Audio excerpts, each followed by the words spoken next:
Entonces, vamos a dar inicio formal al protocolo de presentación de este importante proyecto editorial, el libro Educación, Escritos Críticos, del doctor Juan Casassú. Para ello quiero dejar en primer lugar al senador Carlos Montes, quien iniciará esta presentación.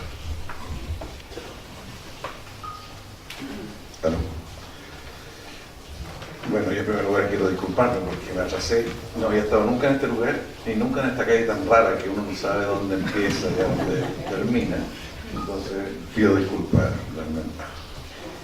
Bueno, mi comentario va a ser bastante básico porque estuvimos en campaña, estuvimos con el presupuesto, harta sobrecarga. Yo gran parte de los artículos lo había leído en distintos momentos porque los artículos los había hecho circular. Y me voy a referir a tres cosas. Lo primero, quiero expresar con la mayor fuerza posible mi reconocimiento a Juan Casassú, que es un amigo y un referente para mi vida política e intelectual. Lo segundo es que quiero valorar el núcleo de su visión crítica de la educación. Y lo tercero, señalar la necesidad de que, que este enfoque tenga mucho más influencia en la política y en la escuela.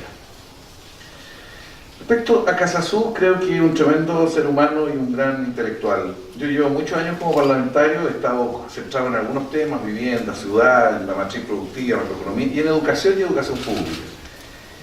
En educación, en el sentido, en la finalidad de los objetivos, mi principal referente ha sido la orientación, los contenidos, ha sido Juan. También uno en los procesos reales, también de leer al profesor Núñez, hay otros, pero Juan ha sido el punto central y que ha sido una especie de vocero de Juan en distintas etapas de mi actividad parlamentaria. Yo lo conozco desde la universidad, lo reencontré durante el gobierno de Elwin, armamos un grupo para tratar de discutir sobre la reforma educacional que en ese momento se insinuaba, y la verdad que a mí siempre me ha impresionado su profundidad de pensamiento, pero además con una gran capacidad de respetar y dialogar con los que piensan distinto, cosa que no es frecuente en los intelectuales, y Juan se caracteriza por esa capacidad de acoger, recoger, dialogar. Y lo central, que menos yo lo he entendido, es la crítica al concepto de educación y de calidad que la tecnocracia nos impuso en Chile, y en otras partes, no solo en Chile. Yo lo sentí, no quiero creer a nadie, pero lo sentí como el anti-informe Brunner desde el comienzo, me refiero al informe Brunner de 1994. Yo no puedo dejar de destacar su enorme sensibilidad y amor por la vida y las personas. El libro sobre su detención durante la dictadura es realmente conmovedor, no sé si lo han leído, pero creo que hay que leerlo, es realmente conmovedor. Su capacidad para procesar, para recordar los hechos, los sentimientos, los pensamientos en una situación tan límite es realmente impresionante. Yo viví algo parecido a lo de él, pero a mí me habían enseñado que había que hacer todo lo contrario, que no había que tener ninguna sensibilidad, que no había que recordar nada, que había que solamente preocuparse si las esposas en la noche le quedaban sueltas o no le quedaban sueltas, porque era la forma de sobrevivir. Pero yo después de leer este libro a mí me conmovió, me hizo repensar en mi propia vida, pero especialmente pensar en el tremendo personaje que tenemos acá con esa sensibilidad que no es algo normal, no es común. Bueno, yo reitero, Juan Casassú, un gran amigo y así lo siento, un científico de un nivel muy destacado, aunque, como él siempre dice, mucho más reconocido y conocido en otros países que en Chile. Un político con pasiones, aunque a veces se equivoca, pero no voy a entrar en eso. Pero con un tremendo compromiso con lo que piensa y con lo que dice. Bueno, respecto al núcleo de sus escritos críticos, él sostiene que el único objetivo y finalidad de la educación es que las personas puedan transformarse en seres personal y socialmente competentes, benevolentes, amorosos, con un desarrollo independiente, crítico, creativo. Ni más ni menos ese es el núcleo de su postura, con una tremenda valoración de las personas, de sus necesidades reales, de su trayectoria, su talento, como la base de los procesos de aprendizaje.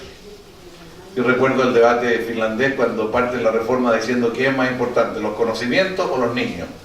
Y en el debate nacional en Finlandia dicen son los niños. O sea, aquí hay una visión de que la educación no es un proceso industrial, estatalizado, sino que es un proceso que tiene que ver con desarrollo de personas en situaciones específicas. Él cuestiona con mucha fuerza y solidez el concepto de educación y de calidad. que reduce los procesos estándares a mediciones y en definitiva a símbolos. Critica los marcos teóricos de estas visiones, el conductismo, el estructural funcionalismo que está detrás, anteponiendo una visión teórica constructivista, pero desde teorías del conocimiento cognitiva, pero también desde la neurociencia. Rescata las emociones como fundamento central del desarrollo de los aprendizajes, cosa que se ve muy poco. Fue parte de otra etapa del rol de los profesores y la educación, pero las emociones como fundamento central del desarrollo de los aprendizajes. Pero no solo, como dice muy bien el profesor Iván Núñez, no solo discute como enfoque teórico, sino que asume la dimensión ética y humanista como un elemento central de su pensamiento. Esta idea de la escuela como territorio de la ética a mí me parece muy fuerte, muy importante y muy perdido además. Critica la idea del capital humano como el articulador de los esfuerzos, como esa idea que lo que importa de la educación es prepararse para trabajar, que en muchos tiempos fue lo central. Y toma bastante a Turén en este libro, Podremos vivir juntos, en que tiene todo un desarrollo en que dice que en el mundo actual el tema es distinto, y además prepararse para trabajar. Que aquí los seres humanos, los niños, estamos muy desintegrados.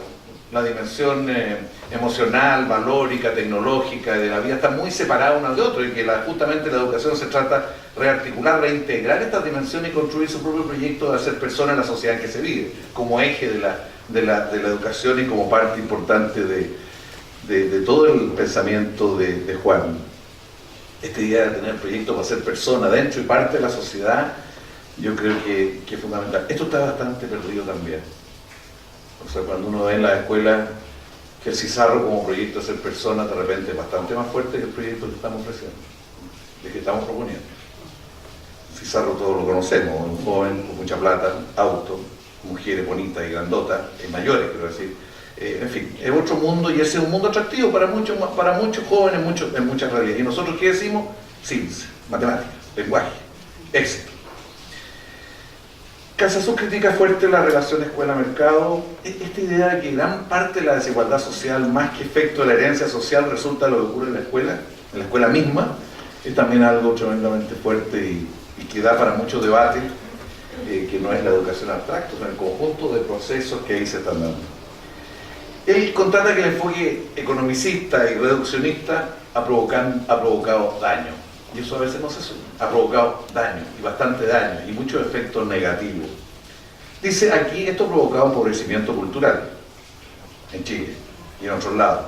Segmentación social muy fuerte.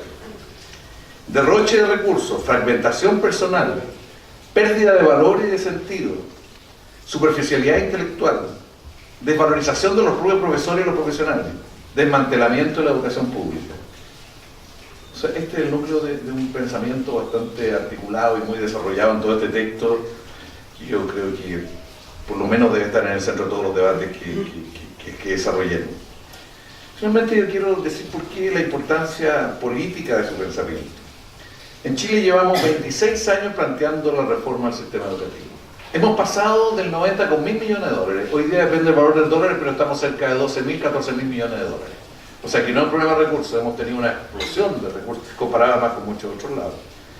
Se han desarrollado múltiples experiencias y programas desde el P900, múltiples experiencias del más diverso tipo. Pero muchos que analizan dicen la educación escolar se considera en crisis, los alumnos, hay muchos alumnos que no aprenden, dice, a leer o comprender, los resultados de ciencia son bajos, fuertes diferencias entre estratos sociales. ¿Qué pasa con el debate político sobre todo esto? Que es lo que yo quiero... El debate político está totalmente centrado en el financiamiento y la institucionalidad. Algo ocurre en nuestro ordenamiento institucional que esto está fuera del debate político. El contenido de la educación está fuera del debate político. Todo lo que es contenido de evaluación no está en la discusión. No son temas de la política.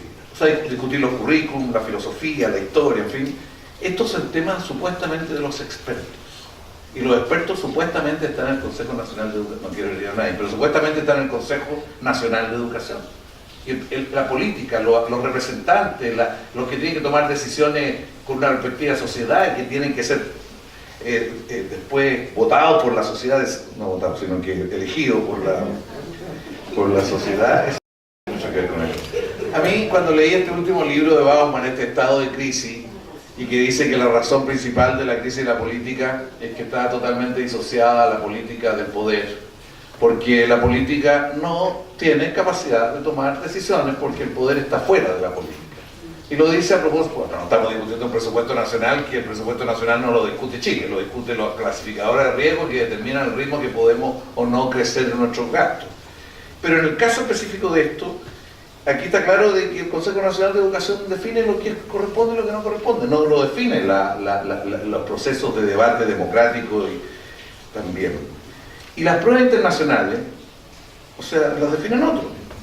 No voy a contar cómo Juan alguna vez me contó cómo él había conocido las pruebas, pero trabajó en ellas también. Bueno, pero las pruebas internacionales, las PISA y todo esto, vienen de otros señores y ellos definen qué es lo que es y qué es lo que no es. Y los países y las realidades no tienen políticas sociales, culturales, no discuten mucho. Yo creo que el papel del movimiento de los pingüinos en Chile no se ha valorado en todo lo que fue. Porque no es solo remecer el sistema, sino que también decir que el monopolio del pensamiento en educación del informe Brunner se rompió. Y hay otros pensamientos. Ese yo creo que es el mayor valor del movimiento de los pingüinos al final. Remece la sociedad, pero dice, y viene la comisión esta de los, no sé cuánto era, como 90, de los 80, 90, que presidió Juan Eduardo, y ahí aparecen 5 o 6 visiones. La de Brunner no era la única. Había un conjunto de otras visiones sobre la educación y los problemas de la educación. Se reconoció otro enfoque y visiones. Sin embargo, como por ahí dice también Juan, el cáncer de los estándares, la medicina y los ciencias, ahí está. O sea, ese no ha desaparecido. Y ha costado mucho ponerlo en discusión, en la política y en las decisiones mismas. Yo quiero mencionar algunos de los hitos. La ley del aseguramiento de la calidad, que se discute el último año de Michelle Bachelet, el primer año de Piñera. Y que calidad era igual CINCE. Y ahí el objetivo para poder avanzar era clasificar los colegios, de acuerdo a distintas situaciones. Se da entre nosotros un tremendo enfrentamiento respecto de esto. Que cómo podíamos reducir, bueno, inspirado por el ideólogo en algunos casos, pero se da un tremendo enfrentamiento. Aquí llegamos al final. Aquí la calidad la determinan 2/3 las pruebas estandarizadas y en 1/3 otros indicadores de calidad. Eso es lo que finalmente queda en la ley. Y que la gente del aseguramiento de la calidad hoy día, la agencia, trata de meter algunos otros indicadores distintos a los estándares muy forzadamente, y les cuesta mucho hacerlo, y presentamos un proyecto de ley, un grupo de senadores pidiendo que esto cambiara, y que fuera o 50-50 o que quedara de acuerdo a distintas situaciones que la propia agencia decidiera. El Congreso dijo que no teníamos autoridad, se lo enviamos a la señora ministra aquí presente para que lo patrocinara el Ejecutivo. Y está en manos del Ejecutivo, del Gobierno, porque creemos de que no puede ser tener un pie forzado de esa naturaleza. Bueno, aquí la pelea con quién fue con la tecnocracia transversal, aquí no podemos echar la culpa a la derecha.